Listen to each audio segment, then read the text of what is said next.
Hello, hello, hello, hello, Toronto. The Koolbreeze is here. Good afternoon, Toronto. Local to global, people in Trinidad and Tobago, Switzerland, United States, Barbados. The Koolbreeze is here on the Koolbreeze Expereince show. Today we have in the studio Rais Clarke Mendes from the theater in the TN Providence production, and you're from the community, and we feature a lot of the local artists, musicians, artists, whatever, poetry, you name it, we do it. So I was really excited to have you on my show because this is the first interview I'm doing for the year, because I was sick for a while and I just got back a month ago. So 4 months, I'm rusty, so I'm doing my first interview and so on and so forth. So tell us a little bit about yourself. How did you get started with the acting and theater business? Well, first of all, thank you so much for having me here. You're welcome. I'm very happy to be one of your first guests. Thank you. How did I get into theater?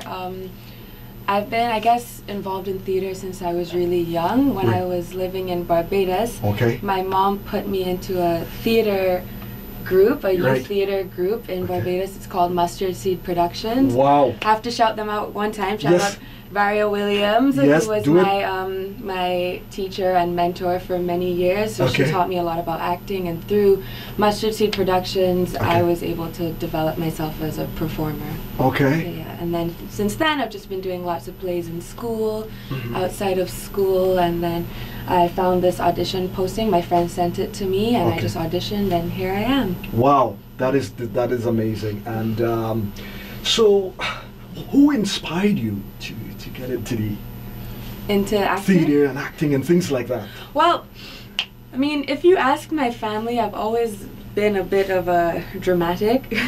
I always used to put on performances for my family. I'd make them sit down in like our living room and just watch me sing and dance for however long. I have to shout out them because they really had to sit through that for so many years. So I guess some part of me always really loved performing for people, and and probably my mom saw that in me, and so she put me in the youth theater group, and and so I really loved it. I loved expressing myself in that way. It made me feel very confident. It developed lots of different skills in me, a lot of teamwork skills, because I was working with a lot of other younger people as well.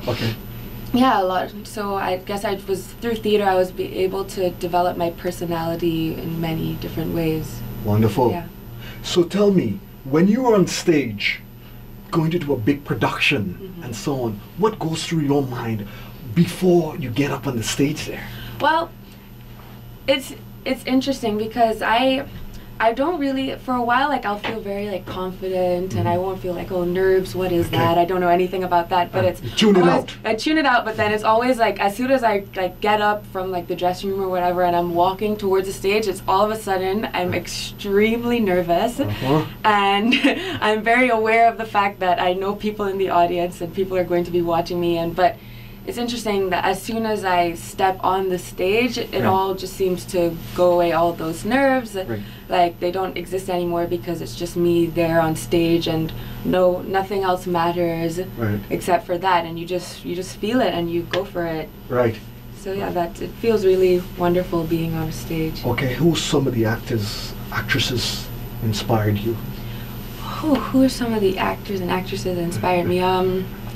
Well, that first woman that I spoke about, Vario Williams, she's an actress in Barbados, and she is a huge inspiration for me. Are you asking like famous people as well? People that inspire me. Honestly, a lot of people that inspire me are people that I've actually worked with more than anything. So yeah, people that I, like my peers that I've always like done acting with, even at the University of Toronto where I go to school. Like Vanessa Jev, who she was one of my directors for a few plays that I did recently. She really inspires me as both a director and an actress. My friends as well, who I'm able to work with. Famous people that inspire me, I guess. lots of great actresses right now. Throw a name out there. Yeah, Viola Davis, Janelle Monáe, Yara Shahidi. Wow, there's so many names that I could call right now. Taraji B. Henson, Nice. she's really great. She's a lot of fun to watch on Yes. screen. You know, Kerry Washington. Oh. Lots of different like really strong lead actresses I love watching Like and that, eh? build off of. Yeah. Where do you see yourself in acting and theater down the road? I don't know. I think my ultimate goal in life would be to somehow end up on Broadway. I would love that, or maybe to perform on stages like in London, London, England, in West End Theatre. That would be a huge dream of Mecca, mine. the Mecca. Yeah, exactly. But for right now, I really just want to involve myself in as many plays in Toronto as I possibly can. Right. Be able to meet lots of different people, do a lot of networking, get more. And also, I think it's important to build with the people around you, the people who are trying to make it with you as well. I don't see like my peers as competition. I more see as people that I collaborate with, and together that we're all gonna help build each other as performers and come up together. So I think it's very important to work here now with the people I'm with. Right. No, your peers. Are they supportive of you? Very supportive. My Nice. friends are very excited. Most of the people I'm around with now are people from the University of Toronto, where I go to school. I have to shout out my friend Anika Mark. She's also another actress as well. She's a writer as well. She's writing a really amazing script too. So maybe one day you'll have her on the show. Yeah. She's also from the Caribbean too, and so yeah, they're very supportive. When I found out. When I got the role, I immediately told all my family. I called my sister, Safia. I told her. Sure. Immediately, everyone was freaking out. So everyone's always been, my parents, of course, have always been very supportive of me. And for that, I'm very appreciative of that too. And so I have a great community around me. Good. A lot of people who believe in me and help me to believe in myself. Yes, that is good. That is great. What are you studying right now? Right now, I'm studying Women and Gender Studies at the University of Toronto. So not theater, but still something I really am interested in. It's a very great program at U of T. It's the director of it is Ronaldo Walcott. He's from Barbados, actually. And it's a really great program. A lot of interesting courses. So that's what I'm currently doing at U of T. Okay. Nice. Wow, I got excited when T in Providence told me a couple of weeks ago that he wants me to interview, and I go, wow, okay, this is somebody from the community, and this is what we do. And hence the reason we're #1 for independent artists, because when I came to Radioregent, I went after a lot of these names that then got the big. The time of the other radio station, and focused, showcased them nicely.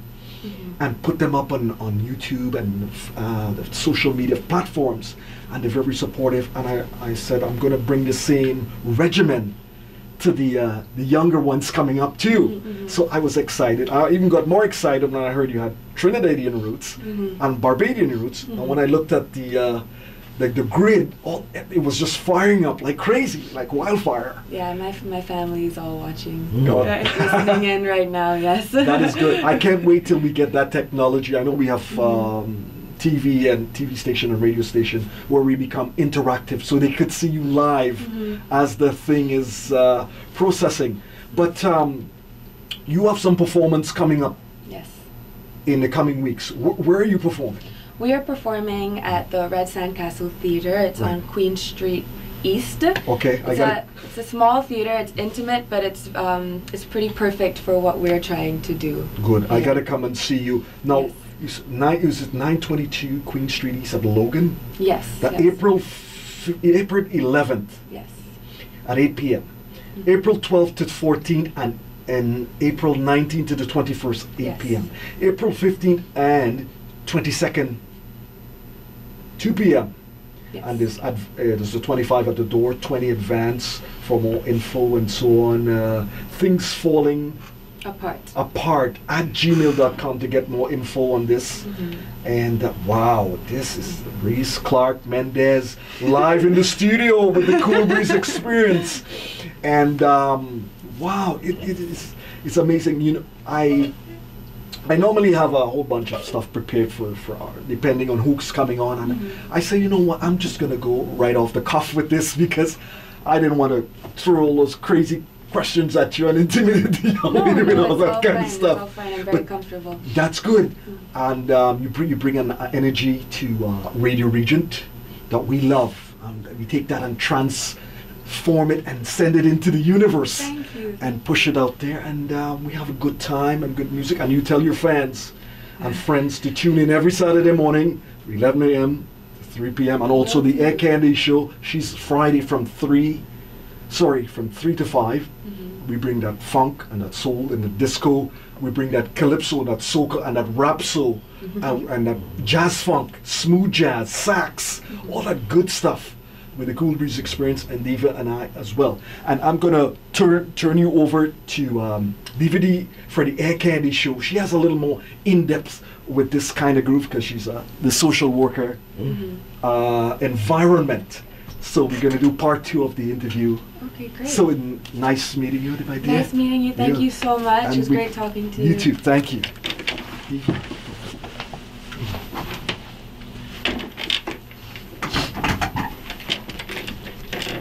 Thank you for allowing me into your session. And I'm really excited about this production, also because it's written by someone that I really admire, written and directed by Aunty Providence.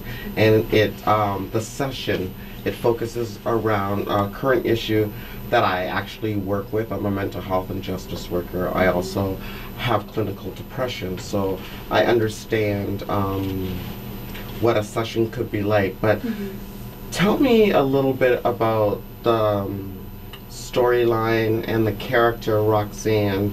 And do you play that part? Yes, Okay. I do play Roxanne, yes. And she been through a lot. She gets a psychiatric assessment, and she's trying to find herself. She's trying to understand her illness, the symptoms, the medication, and the family dynamic is broken. So do you want to tell me, from your perspective, a little bit about Roxanne? Okay, so basically the session is about a woman who is about to undergo trial for murder, but first she's going through psychiatric assessment, like you said. And through the psychiatric assessment, she dives into narratives about her mother, her life living with her mother, then to be working as a sex worker in Toronto. And she's very young, she's 18 years old, so this is all happening when she's very young. And then she goes into different relationships that she encountered in her life, love, like a man that she fell in love with who abused her. So it's all these different little things that I guess feed into a lot of the insecurities that she has. And through that she developed mental illness, and I guess it's never explicitly said within the play, but you catch on to that throughout it, that there's a lot of things that in her life, a lot of demons that she has that are consistently haunting her, but she doesn't understand them. She doesn't understand that they're haunting her either. Yes. So yeah, it's an interesting story. It deals with a lot of themes to do with sexual assault and suicide. Human trafficking. Human trafficking, yeah. So lots of trend-based things that happen to a lot of young people at this time. You know, I see that a lot on my job, and usually with women, it's around 16 to say 42 that have their first episodes of mental illness, or they live with it, but don't deal with it. And it's quite sad because a lot of women don't recognize that they're going through a mental illness either, because I think that it's so frowned upon. Like that like it's also a lot of the time women get the response that, I mean, just get over it, you know, like you're just overreacting, just get over it, don't worry about it, like, you know, just keep doing what you have to do. But we don't focus enough on the detriments of mental illness and how they manifest within your daily interactions and how that can take over you. So I think I'm really grateful to be able to tell this story the way that I am telling. I'm grateful to Tien for giving me this opportunity to bring to life such a dynamic and important character, because these days so many different stories are being told, and I think it's important to give voice to these characters because they really do matter. Yeah, they do. They do matter, and it's relative because in the mental health criminality, because I do mental health and justice, I'm in the courts, I do certain things. When someone faces so much trauma, they could be, if they're represented by legal, they're usually asked to either plead guilty or found not criminally responsible because of a mental illness, but then they're locked into the mental health system for so many years, and their life kind of stagnates. It doesn't get better, and you don't know if they actually deal with some of the things that they're going through. And there's a lot of stigma surrounding it as well, and that stigmatization, like it's sad because it just becomes your life at that point, you know, and then people don't know how to separate you from the illness, right? So it's also another side of it. So how do you feel playing such an important role, and when you stop rehearsing and reflect, how does that feel? Well, it's definitely been a challenging process. It's a emotionally and physically very demanding character, and so it's been very important to me to be able to separate myself from the character as well. And I know there are lots of different techniques actors like take to be able to do that, you know, after rehearsal, just to take some time for yourself to, you know, to be able to release that from you. Because no matter what character that you're playing, you're gonna find certain things that you can identify with them, right? But it's important to make sure that that does not overcome you, you know. And I never judge my characters. That's something one of my mentors told me, is to never judge the character. You're here to understand them and understand their story. So it's been challenging for sure, and I've had to dig deep and do a lot of reflection in order to understand this character, a lot of research, and I'm not sure what the process after that will look like yet, because it has been my most demanding character that I've played thus far. So hopefully after that I'm gonna taking a lot of time for myself just to relax and to reflect on that. I do a lot of journaling as well, me so too. that helps out a lot with the process too. What's it like working with Aunty E Providence? He's such a wealth of knowledge in the diaspora, jazz, and just socio-economical cultures and trends that go on in the community, and for him to come up with something like that, what is it like to work with him? Working with Tien, it's fun. It's nice because it's just me and him. I feel like so often like that can either go extremely well or extremely terribly. And with Tien and I, as well as Julia, our stage manager, who's in our rehearsals every day, I think it's a friendly atmosphere. Like I feel very welcomed and comfortable, but at the same time we know that we're here to work, and we feed off each other a lot.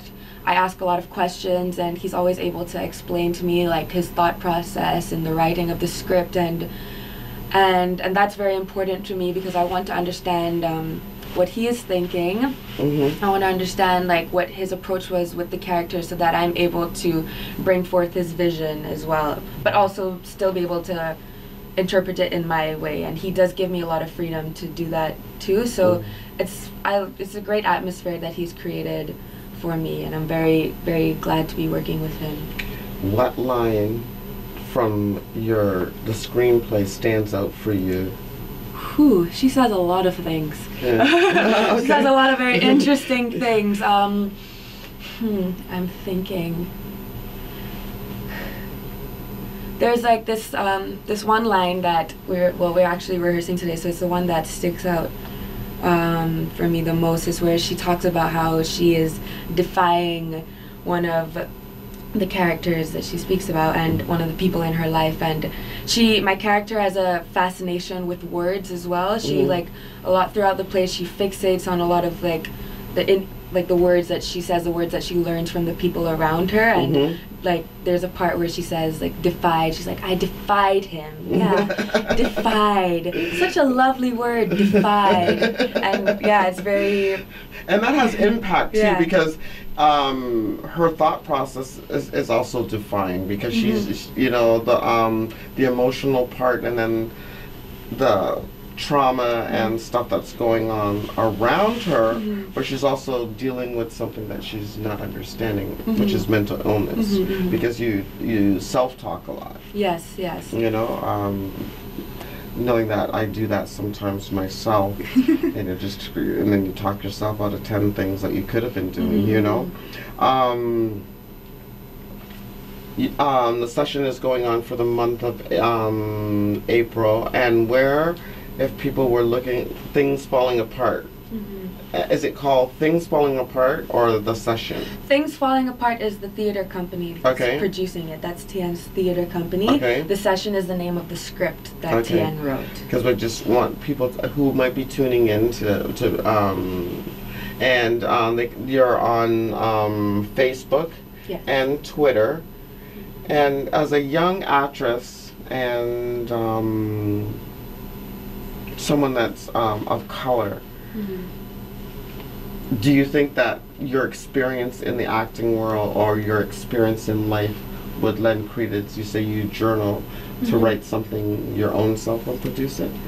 I don't know. I think that I probably have a lot less confidence in my writing than I would have in my acting. It's not something that I've really thought about, like writing my own script. But I do see myself being involved in all the different aspects of theater as well. So writing a script is something that I would be very open to learning about. But I would also love to maybe one day be doing directing or even costume design, set design. I think that I'm a pretty creative and artistic person all around it. So I would want to delve into the lots of different areas within the theater industry. Great. And what would you like to say about the session that you would like people to know who might be listening today? And the session. Well, I think that I would have to say that this is a story that needs to be told, and it's important for people to hear it. So I think everyone needs to come out to it. It's not a matter of want to, but I think you should come out and listen to this story, because it raises a lot of issues within the community, within the diaspora in Toronto, and it's worldwide, actually. And worldwide. And it's a learning process. It's been a learning process for both me, and I can assure you that it'll be a place where you'll learn as an audience member as well. So please make sure to come out. It's going to be great, and I'm extremely excited to bring this character to the stage. Well, I hope to check it out myself. I'm really touched by the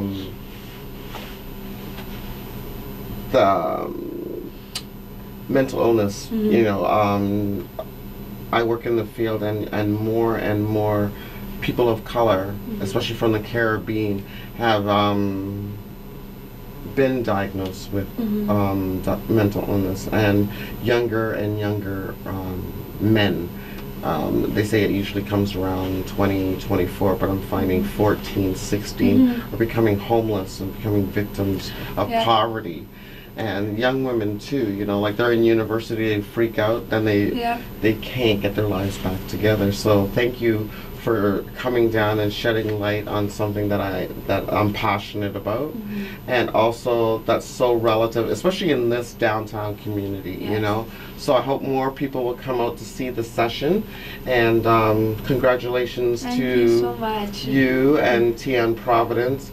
And Things Falling Apart is his theater company, and he has written and directed the session featuring Rais Clarke Mendes, and it's at the Red Castle Theater, and that's 922 Queen Street East at Logan. For more information, you can take a look at Facebook, Things Falling Apart Events, or Twitter at TFAE Events. And the preview is on April 11th at 8 p.m., April 12th to the 14th, and 19th, 21st at 8 p.m., April 15th and 22nd at 2 p.m., and $20 for advance tickets, $25 at the door. Yes. Thank you so much for coming on. Thank you so much for this. I really enjoyed it. Thank you so much. And Toronto, look forward to Rais Clarke Mendes coming out into your community with the session from TN Providence, Things Falling Apart. Thank you. Thank you.